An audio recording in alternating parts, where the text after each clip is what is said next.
저는 70세가 훌쩍 넘은 나이임에도 에너지가 넘치는 생활을 하고 있습니다. 그 이유 중 하나는 50세 이후부터 탄수화물을 제한했기 때문입니다.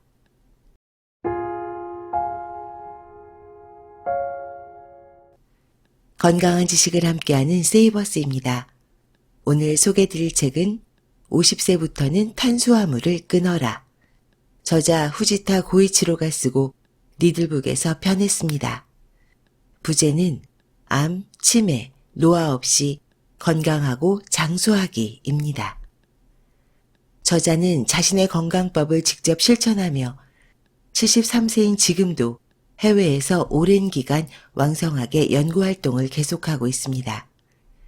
참고로 과거 방송에서 저자가 쓴 알레르기의 90%는 장이 고친다를 소개해드린 적이 있습니다. 저자가 제안하는 50세 이후의 젊어지는 습관에 대해 알아보도록 하겠습니다. 참고로 이 책은 아쉽게도 현재 절판 중입니다. 저자 소개, 후지타 고이치로. 1939년 중국 등베이 지방에서 태어났다. 도쿄 의과치과대학 의학부를 졸업하고 가나자와 의과대학 및 나가사키 대학 교수를 거쳤다. 1983년에 기생충 체내의 알레르겐을 발견하여 고이즈미상을 받았고 2000년에는 성인 T세포 백혈병 바이러스 전염 경로를 밝혀 국제문화영예상 및 일본문화진흥회에서 수여하는 사회문화 공로상을 받았다. 국내에 출간된 저서로는 알레르기의 90%는 장에서 고친다. 내 몸에 똥보균이 산다 등 다수가 있다. 이제부터 책의 본문을 읽어드리겠습니다. 두 개의 엔진으로 움직이는 인체. 불로장수하는 삶에서는 식습관이 가장 중요하다. 우리가 생존할 수 있는 것은 산소를 들이마시고 음식물을 섭취해 체내에서 에너지를 만들기 때문이다. 이 에너지를 만드는 것은 두 종류의 엔진이다. 둘은 동시에 작동하지만 주 엔진과 부 엔진으로 나뉘어 있으며 일정 연령을 기점으로 주 엔진과 부 엔진이 서로 바뀐다. 그 연령이 바로 50세 전후라는 사실이 밝혀졌다. 이것이 우리가 50세가 되면 식생활을 대폭 바꿔야 하는 이유다.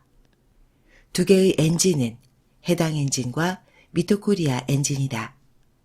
해당 엔진은 당분을 연료로 삼아 에너지를 만드는 엔진이다. 주로 탄수화물을 당으로 바꾸며 순간적인 동작을 하거나 피부와 점막, 골수세포의 재료를 만든다. 또 하나인 미토코리아 엔진은 산소를 연료로 에너지를 만든다. 다시 말해 인간의 몸에는 서로 다른 두 엔진으로 구성된 하이브리드 엔진이 탑재되어 있다고 할 수 있다. 이 하이브리드 엔진은 젊을 때는 해당 엔진이 주 엔진으로 활동하지만 점차 미토콘드리아 엔진으로 이행한다. 그 전환이 일어나는 시기가 대략 50세 무렵이다. 50세 이후에는 영양이 되지 못하는 당질. 50세부터 사람의 주 엔진이 되는 미토콘드리아는 세포 내에 있는 작은 기관 가운데 하나다. 하나의 세포 안에는 몇 개에서 수천 개의 미토콘드리아가 존재한다. 미토콘드리아의 가장 큰 역할은 산소를 흡수해 에너지를 생성하는 일이다. 해당 엔진과 달리 당질이 연료가 아니기 때문이다. 우리가 대기에서 흡수한 산소는 혈액을 통해 세포 내의 미토콘드리아로 전달된다. 그리고 미토콘드리아는 그 산소를 사용해 에너지를 생성한다. 미토콘드리아 엔진이란 것은 지구가 산소로 뒤덮이고 표면 온도가 높아지는 환경 속에서 구축되었다. 그래서 산소가 풍부하고 체온이 높은 상태에서 잘 작동한다.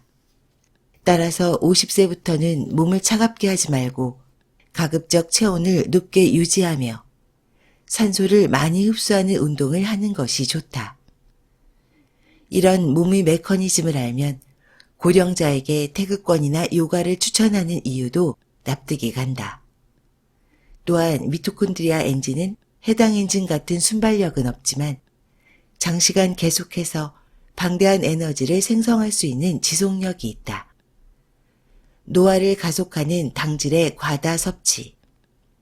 젊을 때와 50세를 넘긴 후에는 주된 에너지 생성계와 원료가 달라진다는 사실이 이해가 되었는가?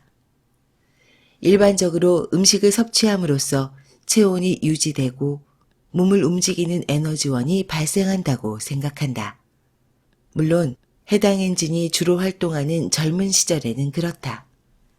당질이 분해되면서 에너지가 생성되므로 사용한 만큼의 당질을 섭취해야 한다. 하지만 50세를 넘기면 이야기가 달라진다. 그때부터는 산소가 필요하다. 물론 해당 엔진이 활동을 완전히 멈추는 것은 아니지만 매번 식사로 섭취할 정도의 당질은 필요하지 않다는 것이다. 50세 이후에도 필요 이상으로 당질을 섭취하면 몸에서는 해당 엔진이 다시 활발하게 움직이게 된다.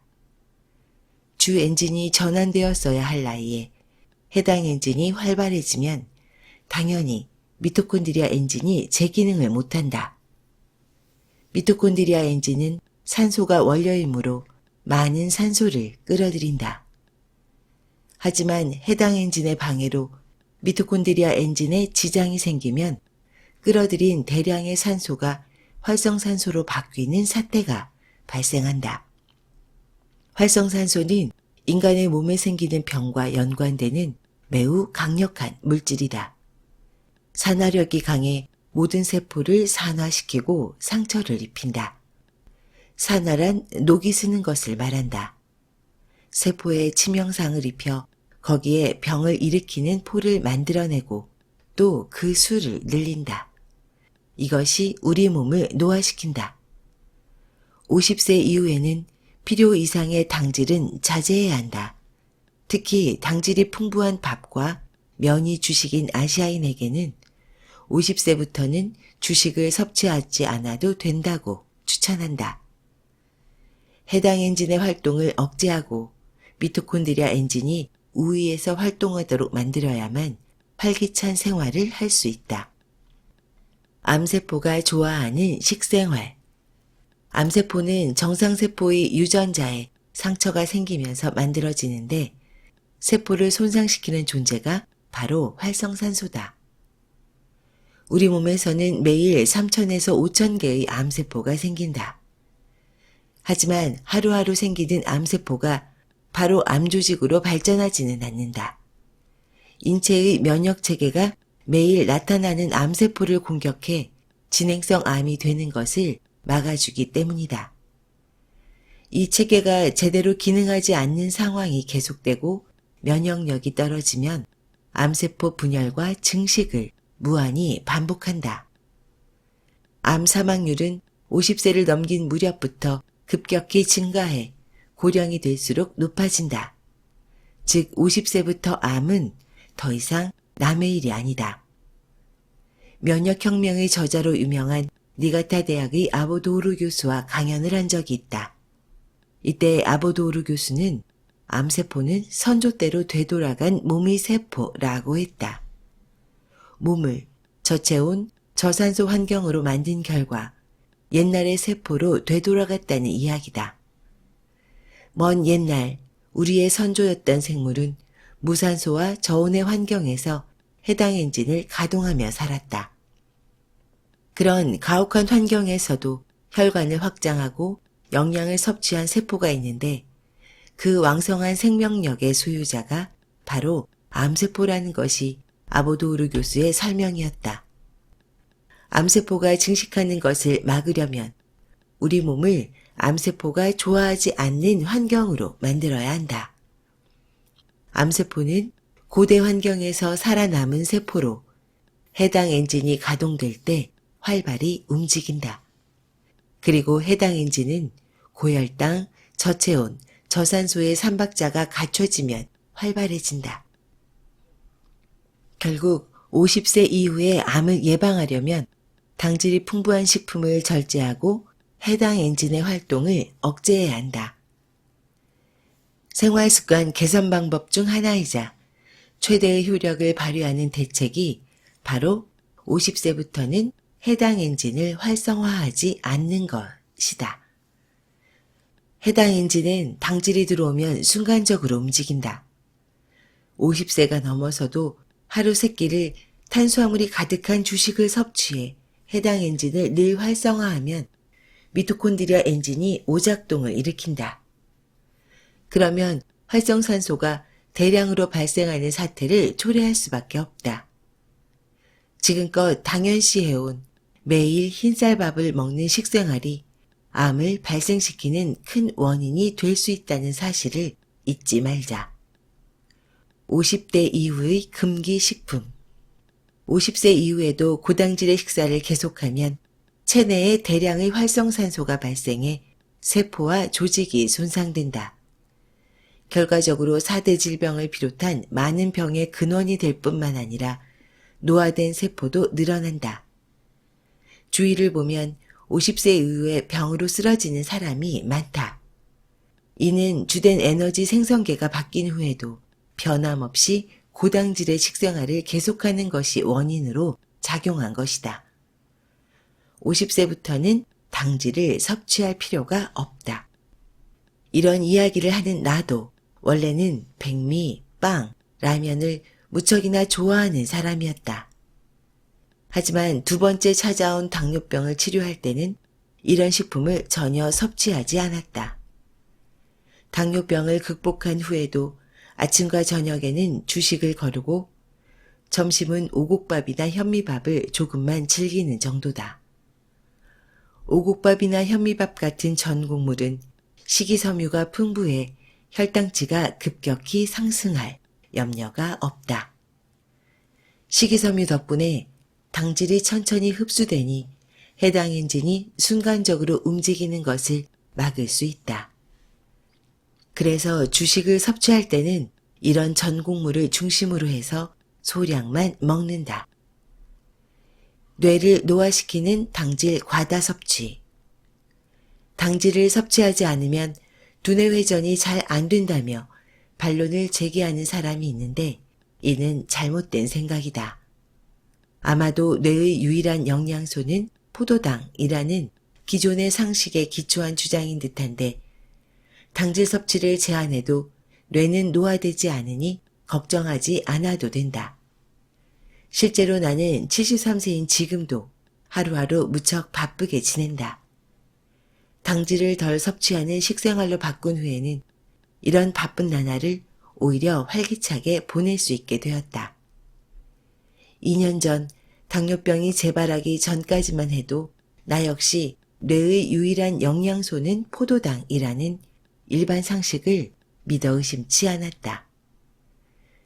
내 나름대로 스스로 지적 노동자에 속한다고 자부하던 터라 뇌에 충분한 영양을 보급해야만 한다고 여겼던 것이다. 전체적인 에너지 섭취만 줄이면 된다고 믿고 칼로리가 높은 육류는 피하는 대신 당질을 열심히 섭취했다. 하지만 당뇨병은 재발하고 말았다. 이때 체내의 활성산소량도 상당히 늘어나지 않았나 싶다. 활성산소는 치매 발병에도 깊이 관여하고 있다. 인지증 원인에는 여러 가지가 있지만 가장 환자 수가 많은 것은 알츠하이머형 인지증과 뇌혈관성 치매이다. 알츠하이머는 뇌세포가 변성하면서 생긴다. 최근에는 연구를 통해 뇌에 쌓인 활성산소가 알츠하이머를 일으킨다는 사실이 밝혀졌다. 뇌혈관성 인지증은 뇌졸중 같은 뇌혈관 장애가 생기고 그것이 원인이 되어 발병하는 질환이다. 즉, 뇌를 인지증에 걸리지 않도록 하려면 체내에서 생성되는 활성산소의 양이 늘어나지 않도록 해야 한다는 것이다.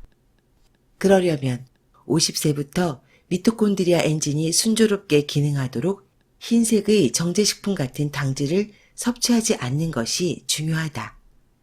다시 말해 당질 섭취 제한은 4대의 질병뿐만 아니라 인지증도 방지해주는 건강법인 셈이다. 그렇다면 50세가 된 이후에 뇌는 무엇을 영양분으로 삼아 움직이는 것일까? 뇌의 세포에도 미토콘드리아가 있고 이들 세포는 미토콘드리아계를 통해 생긴 에너지를 사용해 활동한다. 즉, 뇌에도 산소가 필수적이다. 약간 높은 콜레스테롤 수치가 장수하는 비법. 육류는 몸에 안 좋다는 이야기는 이미 일반 상식이 되어버렸지만 사실은 말도 안 되는 오해다. 인간의 몸은 60조 개의 세포로 이루어져 있는데 세포가 정상적으로 기능할 수 있는 것은 하나하나가 막으로 쌓여있기 때문이다. 이 세포막을 만드는 원료가 바로 콜레스테롤이다. 미토콘드리아, 텔로미어, 장수 유전자가 다 세포막 안에 있다. 모두 세포막의 보호를 받으며 항상 기능하는 것이다. 콜레스테롤에는 고밀도와 저밀도가 있다. 하지만 고밀도 콜레스테롤이든 저밀도 콜레스테롤이든 몸에는 모두 꼭 필요한 성분이다. 사실 콜레스테롤은 활성산소와 결합했을 때 나쁜 물질로 바뀌어 동맥경화의 원인이 된다. 이 점을 모른 채 육류는 저밀도 콜레스테롤이라서 건강에 안 좋다고 단편적으로 연결짓고 육류 섭취를 제한하면 오히려 건강을 해칠 수 있다. 최근 들어 콜레스테롤 수치가 높을수록 사망률이 낮다는 대규모 연구 결과와 콜레스테롤을 낮추는 약을 복용해도 심장병 예방 효과는 없었다는 해외의 연구 보고가 잇따라 나오고 있다. 그래서 일본 지질 영양학회는 콜레스테롤 수치가 높은 편이 장수한다는 지침을 작성했다. 혈중 콜레스테롤 총량을 총 콜레스테롤이라고 하는데 일본에서는 2007년까지 총 콜레스테롤 220 이상인 사람을 치료 대상으로 간주했다. 세계 각국의 상한치를 살펴보면 대부분 260에서 270이다. 그에 비하면 일본의 기준 수치는 극단적으로 낮았다. 하마마스 의과대학의 다카다 아키카즈 명예교수는 11년에 걸쳐 오사카 주민 약 1만 명의 콜레스테롤 수치와 사망률을 조사했다. 그 결과 수치가 220을 넘어도 사망률에는 영향이 없었으며 남성은 280을 넘지 않는 한 콜레스테롤 수치가 높을수록 사망률이 낮았다. 50세부터는 콜레스테롤 수치가 조금 높은 편이 장수하는 데 도움이 된다. 앞으로는 이것이 의료계의 새로운 상식으로 자리 잡지 않을까. 참고로 전문가들 역시 총 콜레스테롤 상한치 220이라는 수치는 적절하지 않다는 의견을 내놓아 현재 일본 동맥경화학회는 총 콜레스테롤 수치 자체를 진단 기준에서 제외했다. 지금까지 후지타 고이치로의 50세부터는 탄수화물을 끊어라를 읽어드렸습니다. 어떠셨나요? 이 책에서는 해당 엔진과 미토콘드리아 엔진에 대해 말하고 있습니다. 50세 이전은 해당 엔진을 중심으로, 50세 이후는 미토콘드리아 엔진을 중심으로 바뀐다고 합니다. 저자의 이론은 면역혁명의 아보도우르 교수 이론을 계승하고 있습니다. 이 부분은 세포의 에너지 대사 과정을 이해하셔야 합니다. 쉽다면 쉽고 어렵다면 무지 어려운 내용입니다. 이 대사 과정을 더 자세히 알고 싶으신 분은 제 채널에서 대사치료, 암을 굶겨주기다라는 방송을 들어보시길 바랍니다. 저자는 70이 훌쩍 넘은 나이임에도 인생이 점점 즐겁고 행복하다고 합니다. 저자의 청춘 같은 삶의 주된 동력이 바로 50세 이후부터 탄수화물을 제한했기 때문이라고 합니다. 한국의 경우 65세 이상은 전체 영양소 중에서 탄수화물을 75%까지 섭취하고 있다고 합니다. 너무 많은 탄수화물을 섭취하고 있습니다. 과도한 탄수화물은 특히 치매에도 직접적인 영향을 미치고 있다고 볼 수 있습니다. 탄수화물 제한이 필요한 시기입니다. 지금까지 건강한 지식을 함께하는 세이버스였습니다. 여러분의 건강한 삶을 응원합니다. 감사합니다.